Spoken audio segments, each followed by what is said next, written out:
से ऐसे लोग हैं जिनसे रुष्ट हो जाती है, नाराज़ हो जाती है। वो 6 प्रकार के आदमी हैं। सबसे पहला नंबर का है जो गंदे कपड़े पहनता है, वहाँ लक्ष्मी नहीं रुकती है उस व्यक्ति के पास में। तो हमें गंदे कपड़े नहीं पहनना चाहिए, साफ़ सुथरे कपड़े पहनना चाहिए। दूसरा, फटे हुए कपड़े जो पहनते हैं तो वहाँ भी लक्ष्मी नहीं ठहरती है। तो हमें फटे हुए वस्त्र नहीं धारण करने चाहिए। फटे वस्त्र हैं या जो पुरानी चीज़ें हैं, टूट फूट गई जो चीज़ें हैं घर में हैं, वो नकारात्मक ऊर्जा लाती हैं, उन चीज़ों को दूर हटा देना चाहिए। जो हमें इस तरह से तीसरा नंबर जो उसका आता है, जो दुर्व्यसन करता है, जो आदमी दुर्व्यसन कौन, जैसे मुंह की दुर्गंध आती है, मुंह में जो है गुटके पान इस तरह से खाता है वो, तो इस तरह से उनके मुंह में इस तरह से दुर्गंध आती रहती है, गुटके पान महक खाता रहता है, तो वहाँ लक्ष्मी नहीं ठहरती है। उस व्यक्ति के पास में लक्ष्मी नहीं रुक पाएगी। चौथा नंबर आता है जो आदमी बड़ा ठूस करके ज़्यादा खाता है, यानी बहुत पेट जहाँ भूख नहीं होती है उससे भी जो है व्यक्ति ज़्यादा खा जाता है, उसका आदमी के पास में लक्ष्मी नहीं ठहरती है। तो इसमें एक व्यक्ति को एक जैसे उसके पास में जितनी भूख होती है उसका 75% यानी 25% पेट को खाली रखना चाहिए, इसमें ये बताया गया है। तो निश्चित रूप से एक बिहार के लोकोक्ति भी है, एक बिहार के लोकोक्ति में बताया गया है कि रोटी को आधा करो पानी को दूना।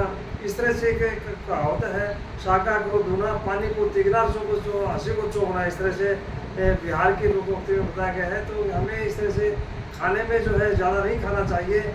और इसमें 5वां नंबर बताया है कि मीठा बोलना चाहिए।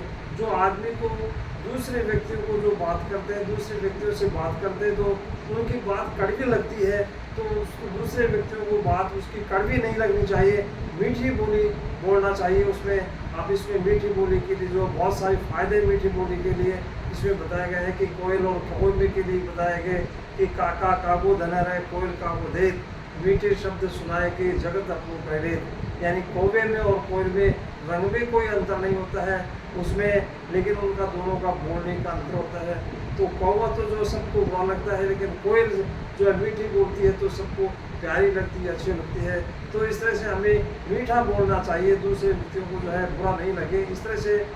और छठा नंबर आता है कि जो व्यक्ति सूर्योदय के समय या सूर्यास्त के समय सोता रहता है तो वहाँ भी जो है वहाँ लक्ष्मी नहीं ठहर पाती है। तो निश्चित रूप से ऐसे जो व्यक्तियों की हमें ऐसे कार्य नहीं करने चाहिए जहाँ लक्ष्मी का निवास नहीं हो। इसमें लक्ष्मी वही ठहरेगी जहाँ प्रेम होगा, साफ सफाई होगी, साफ सुथरा काम, वहाँ जो लक्ष्मी ठहरती है। लेकिन व्यक्ति के लिए बताया कि व्यक्ति के लिए यही बताया गया है कि उसमें भगवान ने बता रहे कि करता तो वही है जो तू चाहता है, लेकिन होता वही है जो मैं चाहता हूँ। लेकिन तू कर वही जो मैं चाहता हूँ, फिर होगा वही जो तू चाहता है।